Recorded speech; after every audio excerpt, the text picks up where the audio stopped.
Hello दोस्तों, आज पढ़ेंगे अर्थशास्त्र से रिलेटेड और बाकी टॉपिक से रिलेटेड क्वेश्चन। तो डेली वन लाइनर जीके पढ़ो, आपका बेसिक क्लियर हो जाएगा। बेसिक एकदम रट जाएंगे दिमाग में, एमसीक्यू पढ़ने की ज़रूरत भी नहीं पड़ेगी। पहले वन लाइनर पढ़ो, उसके बाद एमसीक्यू लगाओ। तो चलो स्टार्ट करते हैं। फर्स्ट प्रश्न है, अर्थशास्त्र का जनक किसे कहा जाता है? अर्थशास्त्र का जनक किसे कहा जाता है? अर्थशास्त्र का जनक एडम स्मिथ को कहा जाता है। नेक्स्ट प्रश्न पे चलते हैं। अर्थशास्त्र धन का विज्ञान है, किसने कहा है? अर्थशास्त्र धन का विज्ञान है, किसने कहा है? तो ये एडम स्मिथ ने कहा है। अर्थशास्त्र धन का विज्ञान है, ये एडम स्मिथ ने कहा है। अगले प्रश्न पे चलते हैं। वेल्थ ऑफ नेशन पुस्तक के लेखक कौन है? वेल्थ ऑफ नेशन पुस्तक किसने लिखी है? तो ये एडम स्मिथ ने लिखी है। वेल्थ ऑफ नेशन पुस्तक एडम स्मिथ ने लिखी है। अर्थशास्त्र का जनक भी एडम स्मिथ है। अर्थशास्त्र धन का विज्ञान है, ये एडम स्मिथ ने कहा है। वेल्थ ऑफ नेशन पुस्तक के लेखक एडम स्मिथ है। नेक्स्ट प्रश्न पे चलते हैं। भारत एक विकासशील देश है। भारत क्या है? एक विकासशील देश है। अगला प्रश्न पे चलते हैं। भारत की अर्थव्यवस्था कहलाती है। भारत की अर्थव्यवस्था कहलाती है। भारत की अर्थव्यवस्था क्या कहलाती है? तो ये मिश्रित अर्थव्यवस्था कहलाती है। भारत की अर्थव्यवस्था कहलाती है मिश्रित अर्थव्यवस्था। नेक्स्ट प्रश्न पे चलते हैं। मिश्रित अर्थव्यवस्था में कौन कौन से क्षेत्र होते हैं? मिश्रित अर्थव्यवस्था में कौन कौन से क्षेत्र होते हैं? तो मिश्रित अर्थव्यवस्था में सार्वजनिक व निजी क्षेत्र दोनों होते हैं। सार्वजनिक एवं निजी क्षेत्र दोनों होते हैं। मिश्रित अर्थव्यवस्था में सार्वजनिक एवं निजी क्षेत्र दोनों होते हैं। नेक्स्ट प्रश्न पे चलते हैं। अर्थशास्त्र अध्ययन है। अर्थशास्त्र किसका अध्ययन है? तो अर्थशास्त्र अध्ययन है धन का। धन का अध्ययन क्या कहलाता है? अर्थशास्त्र। नेक्स्ट प्रश्न पे चलते हैं। अर्थशास्त्र पुस्तक के लेखक कौन है? जो अर्थशास्त्र पुस्तक लिखी गई है उसके लेखक कौन है? तो अर्थशास्त्र पुस्तक के लेखक है कौटिल्य। अर्थशास्त्र पुस्तक के लेखक कौन है? कौटिल्य। नेक्स्ट प्रश्न पे चलते हैं। प्रिंसिपल्स ऑफ इकोनॉमिक्स के लेखक कौन है? प्रिंसिपल्स ऑफ इकोनॉमिक्स के लेखक है मार्शल। मार्शल के द्वारा लिखी गई है प्रिंसिपल ऑफ इकोनॉमिक्स। अगले प्रश्न पे चलते हैं। भारत में अर्थव्यवस्था कैसी है? तो विकासशील अर्थव्यवस्था है। नेक्स्ट प्रश्न पे चलते हैं। अर्थशास्त्र की विषय सामग्री है। अर्थशास्त्र की विषय सामग्री है उपभोग, उत्पादन, विनिमय एवं वितरण। उपभोग, उत्पादन, विनिमय एवं वितरण। नेक्स्ट प्रश्न पे चलते हैं। अर्थशास्त्र में बाजार से अभिप्राय है। अर्थशास्त्र में बाजार से अभिप्राय है प्रतियोगिता की उपस्थिति। प्रतियोगिता की उपस्थिति। नेक्स्ट प्रश्न पे चलते हैं। भारत में आर्थिक सर्वेक्षण प्रत्येक वर्ष सरकारी तौर पर प्रकाशित किया जाता है।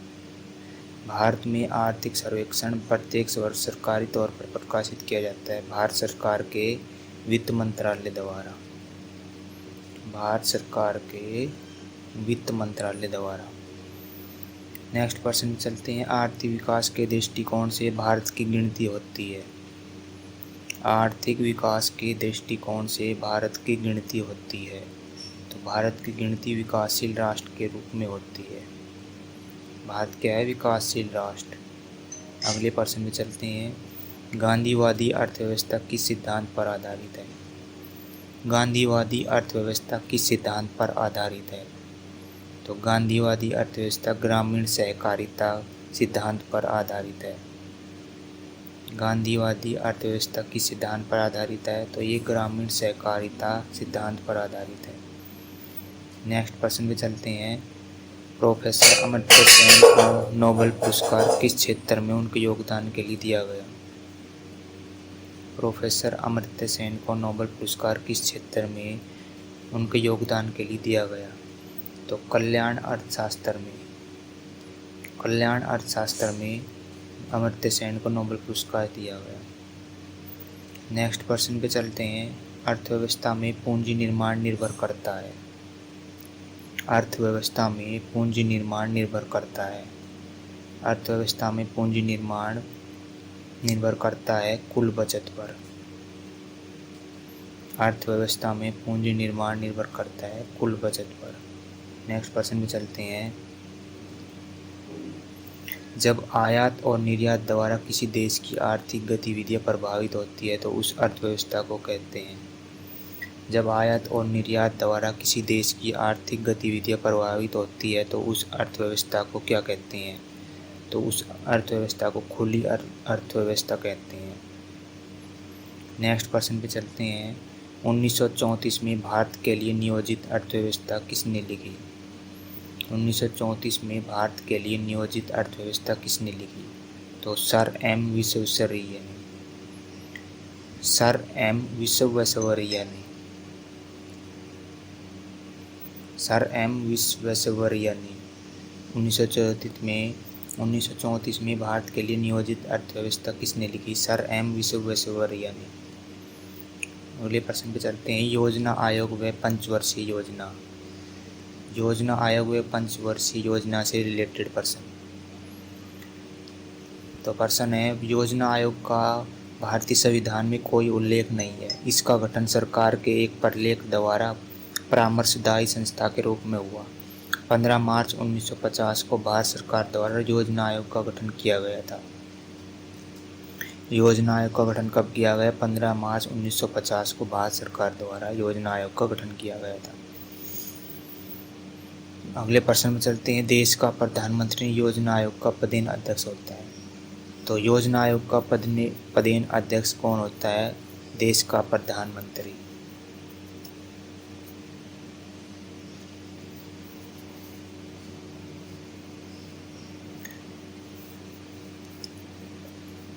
अब तो नीति आयोग आ चुका है। योजना आयोग के स्थान पर नीति आयोग आ चुका है। योजना आयोग के उपाध्यक्ष को क्या कहते हैं? नेक्स्ट प्रश्न है। योजना आयोग के उपाध्यक्ष को कैबिनेट मंत्री का दर्जा प्राप्त होता है।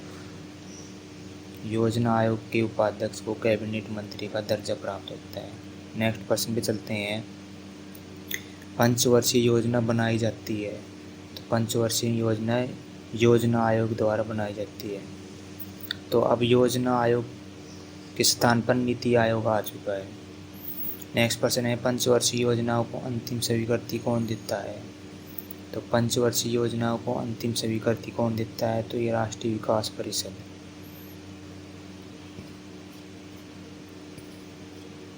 नेक्स्ट प्रश्न पे चलते हैं।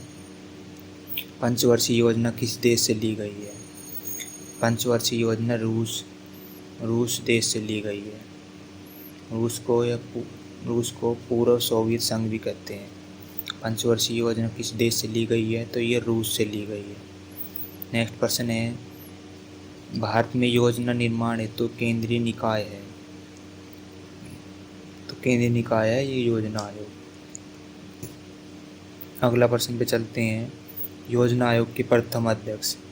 तो योजना आयोग के अध्यक्ष कौन होते हैं? प्रधानमंत्री। तो पहला प्रधानमंत्री कौन था? जवाहरलाल नेहरू। तो योजना आयोग का प्रथम अध्यक्ष कौन था? जवाहरलाल नेहरू। अगले प्रश्न पे चलते हैं। योजना आयोग में प्रथम उपाध्यक्ष कौन थे?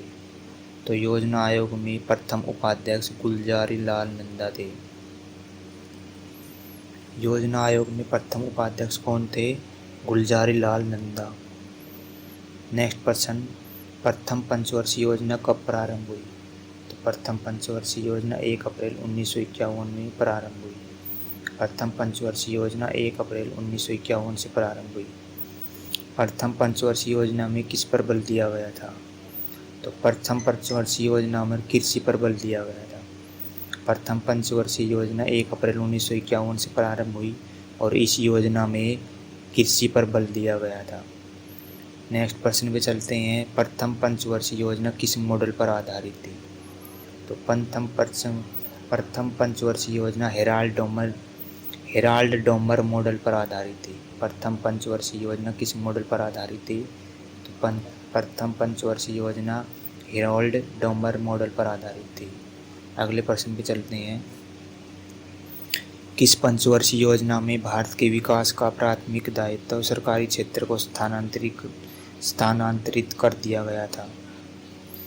किस पंचवर्षीय योजना में भारत के विकास का प्राथमिक दायित्व सरकारी क्षेत्र को स्थानांतरित कर दिया गया था? तो प्रथम पंचवर्षीय योजना में। नेक्स्ट प्रश्न पे चलते हैं। जनता दल ने छठी पंचवर्षीय योजना को क्या नाम दिया गया था? तो जनता दल ने छठी पंचवर्षीय योजना को रोलिंग प्लान या अनवर्त योजना का नाम दिया गया था। छठी पंचवर्षीय योजना को क्या नाम दिया गया था? Rolling plan.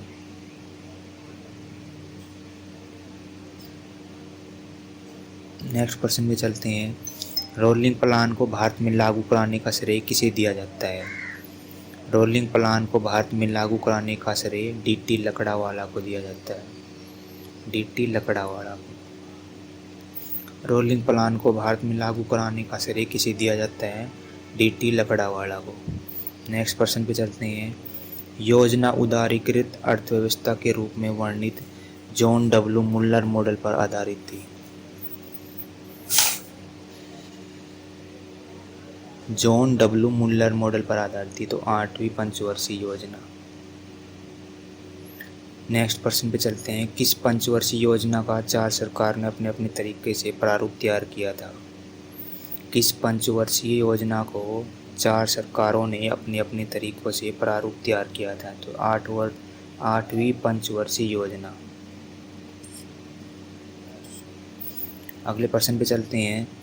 किस पंचवर्षीय योजना के दौरान भारत में विकास नीति के पर्यावरणीय संपोषण को सुनिश्चित करने की आवश्यकता वाला उद्देश्य निर्धारित किया गया था? तो ये 9वीं पंचवर्षीय योजना में। अगले प्रश्न पे चलते हैं। 10वीं पंचवर्षीय योजना की कर सलाहकार समिति है? तो पार्थसारथी सोम समिति। 10वीं पंचवर्षीय योजना की कर सलाहकार समिति कौन सी थी? तो ये पार्थसारथी सोम समिति। नेक्स्ट प्रश्न पे चलते हैं। 11वीं पंचवर्षीय योजना कब प्रारंभ हुई? तो 11वीं पंचवर्षीय योजना 1 अप्रैल 2007 को प्रारंभ हुई थी। 11वीं पंचवर्षीय योजना 1 अप्रैल 2007 को। नेक्स्ट प्रश्न पे चलते हैं। 12वीं पंचवर्षीय योजना का आरंभ कब हुआ? तो 12वीं पंचवर्षीय योजना 1 अप्रैल 2012 को प्रारंभ हुई थी। नेक्स्ट प्रश्न पे चलते हैं। 7वीं पंचवर्षीय योजना का प्रमुख उद्देश्य क्या था? तो 7वीं पंचवर्षीय योजना का प्रमुख उद्देश्य आधुनिकीकरण था। नेक्स्ट प्रश्न पे चलते हैं। 8वीं पंचवर्षीय योजना का प्रमुख उद्देश्य क्या था? तो 8वीं पंचवर्षीय योजना का मुख्य उद्देश्य मानव संसाधन विकास था। 7वीं पंचवर्षीय योजना का उद्देश्य आधुनिकीकरण और 8वीं पंचवर्षीय योजना का मुख्य उद्देश्य मानव संसाधन विकास था। और 11वीं पंचवर्षीय योजना का मुख्य उद्देश्य था समग्र विकास। 11वीं पंचवर्षीय योजना का मुख्य उद्देश्य था समग्र विकास। नेक्स्ट प्रश्न पे चलते हैं। बैंक से रिलेटेड प्रश्न। भारत में प्रथम बैंक कौन सा था? तो भारत में प्रथम बैंक बैंक ऑफ हिंदुस्तान था। भारत में प्रथम बैंक कौन सा था? तो बैंक ऑफ हिंदुस्तान। नेक्स्ट प्रश्न। भारतीय द्वारा स्थापित प्रथम बैंक पूर्ण भारतीय स्वामित्व वाला? तो ये पंजाब नेशनल था। भारतीय द्वारा स्थापित प्रथम बैंक पंजाब नेशनल बैंक था। और वैसे भारत में प्रथम बैंक कौन सा था? Bank of Hindustan.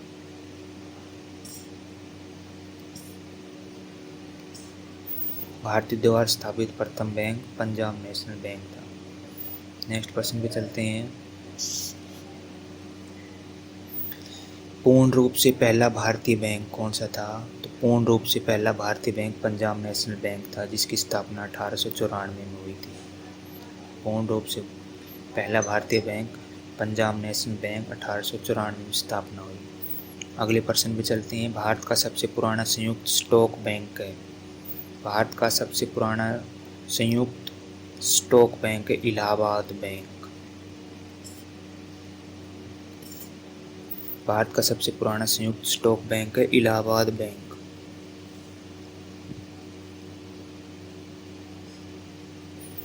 Reserve bank का राष्ट्रीयकरण हुआ?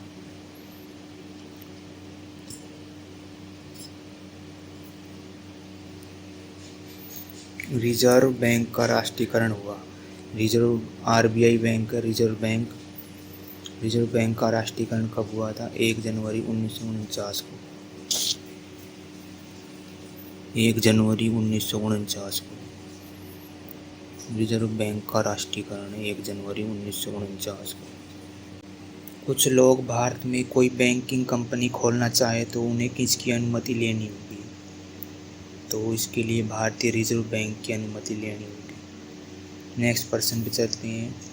मौद्रिक और ऋण नीति की घोषणा की जाती है। मौद्रिक और ऋण नीति की घोषणा की जाती है रिजर्व बैंक के द्वारा। अगले प्रश्न पे चलते हैं। भारतीय द्वारा वर्ष 1881 में स्थापित हुआ तथा उसके प्रबंधन में चलने वाला सीमित देयता वाला प्रथम बैंक है। तो ये अवध कमर्शियल बैंक। भारतीय द्वारा 1881 में स्थापित हुआ तथा उसके प्रबंधन में चलने वाला सीमित देयता वाला bank Awadh commercial bank. Next प्रश्न चलते हैं। समस्त करेंसी नोटों का निर्गमन किया जाता है। तो ये आरबीआई द्वारा किया जाता है। अगले प्रश्न पे चलते हैं। 1 रुपये के नोट तथा सिक्कों का निर्गमन किया जाता है। तो ये वित्त मंत्रालय द्वारा। 1 रुपये का नोट तथा सिक्कों का निर्गमन किया जाता है वित्त मंत्रालय द्वारा। अगला प्रश्न है। इंपीरियल बैंक की स्थापना की गई थी।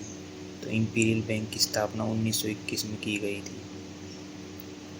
इंपीरियल बैंक की स्थापना 1921 में की गई थी। अगला प्रश्न है। स्टेट बैंक की स्थापना की गई थी। तो स्टेट बैंक की स्थापना 1 जुलाई 1955 में की गई थी। तो अगला प्रश्न पे चलते हैं। किस बैंक का राष्ट्रीयकरण करके स्टेट बैंक बना था? तो इंपीरियल बैंक ऑफ इंडिया का राष्ट्रीयकरण किया गया था, तब स्टेट बैंक बना था। अगला प्रश्न पे चलते हैं। वह देयताओं जो कि ग्राहकों द्वारा किसी भी समय मांगे जाने पर बैंकों को उसका भुगतान करना पड़ता कहलाती है। तो ये सावधि देयताएं कहलाती हैं। नेक्स्ट प्रश्न पे चलते हैं। वे बैंकिंग कंपनी जो मांग जमाओं को स्वीकार नहीं करती उसे क्या कहते हैं? वे बैंकिंग कंपनी जो मांग जमाओं को स्वीकार नहीं करती उसे क्या कहते हैं? तो उसे गैर बैंकिंग वित्तीय कंपनी एनबीएफसी। अगला प्रश्न है। भारत का सबसे पुराना स्टॉक एक्सचेंज है।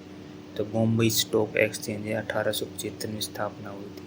भारत का सबसे पुराना स्टॉक एक्सचेंज है बम्बई स्टॉक एक्सचेंज, जिसे बॉम्बे स्टॉक एक्सचेंज भी कहते हैं, 1875 में स्थापना हुई थी। नेक्स्ट प्रश्न पे चलते हैं। बैंकिंग लोकपाल से आशय। बैंकिंग लोकपाल से क्या अभिप्राय है? तो ग्राहकों की समस्याओं को समाधान करना। बैंकिंग लोकपाल से क्या अभिप्राय है या क्या कहते हैं बैंकिंग लोकपाल को? तो ये है ग्राहकों की समस्याओं को समाधान करना। अगला प्रश्न है। बैंकिंग क्षेत्र किस क्षेत्र के अंतर्गत आता है? तो बैंकिंग क्षेत्र सेवा क्षेत्र के अंतर्गत आता है। बैंकिंग क्षेत्र सेवा क्षेत्र के अंतर्गत आता है। नेक्स्ट प्रश्न पे चलते हैं। RBI reserve bank of India. Reserve bank of India की स्थापना कब हुई थी? रिजर्व बैंक ऑफ इंडिया की स्थापना 1 अप्रैल 1935 में हुई थी। और नेक्स्ट प्रश्न पे चलते हैं। रिजर्व बैंक ऑफ इंडिया का राष्ट्रीयकरण कब हुआ था? तो रिजर्व बैंक ऑफ इंडिया का राष्ट्रीयकरण 1949 में किया गया था। रिजर्व बैंक ऑफ इंडिया का राष्ट्रीयकरण कब किया गया था? 1949 में। और स्थापना कब हुई थी? 1 अप्रैल 1935 में। नेक्स्ट प्रश्न पे चलते हैं। देश की संपूर्ण मौद्रिक नीति का संचालन किस बैंक द्वारा होता है? तो ये आरबीआई द्वारा, रिजर्व बैंक ऑफ इंडिया के द्वारा। बैंकों का बैंक कहलाता है reserve bank of India. RBI को बैंकों का बैंक भी कहते हैं। नेक्स्ट प्रश्न पे चलते हैं। भारत का सबसे बड़ा बैंक है, तो ये आरबीआई है। केंद्रीय बैंक कहलाता है। रिजर्व बैंक ऑफ इंडिया को केंद्रीय बैंक भी कहते हैं। नेक्स्ट प्रश्न चलते हैं। रिजर्व बैंक ऑफ इंडिया का मुख्यालय कहाँ है? तो आरबीआई का मुख्यालय मुंबई में है। नेक्स्ट प्रश्न चलते हैं। आरबीआई ने न्यूनतम पोष प्रणाली कब से आरंभ की? तो ये 6 अक्टूबर 1956 से आरंभ की थी। आरबीआई ने न्यूनतम पोष प्रणाली 6 अक्टूबर 1956 से आरंभ की थी। नेक्स्ट प्रश्न पे चलते हैं। रिजर्व बैंक के नोट निर्गमन विभाग के पास हर समय कितने मूल्य का स्वर्ण कोष होना चाहिए? तो 115 करोड़ रुपए का स्वर्ण कोष होना चाहिए। रिजर्व बैंक ऑफ इंडिया अपने स्वर्ण कोष का कितना भाग विदेशों में रख सकता है? तो ये 15% विदेशों में रख सकता है। नेक्स्ट प्रश्न पे चलते हैं। रिजर्व बैंक कि गवर्नर की नियुक्ति कौन करता है, तो ये भारत सरकार करती है। रिजर्व बैंक की गवर्नर की नियुक्ति भारत सरकार करती है। 1 रुपये के नोट को छोड़कर अन्य नोटों पर हस्ताक्षर होते हैं। 1 रुपये के नोट को छोड़कर बाकी सभी नोट पर RBI गवर्नर के हस्ताक्षर होते हैं। धन्यवाद दोस्तों, आज के लिए इतना ही। तो चैनल को सब्सक्राइब ज़रूर करना और वीडियो अच्छी लगी तो लाइक करना और शेयर ज़रूर करना। ये वन लाइनर बहुत महत्वपूर्ण योगदान करते हैं। पहले वन लाइनर पढ़ो, उसके बाद MCQ लगाओ, एकदम दिमाग में रट जाएंगे। तो चैनल को सब्सक्राइब ज़रूर कर देना दोस्तों। नमस्कार, धन्यवाद।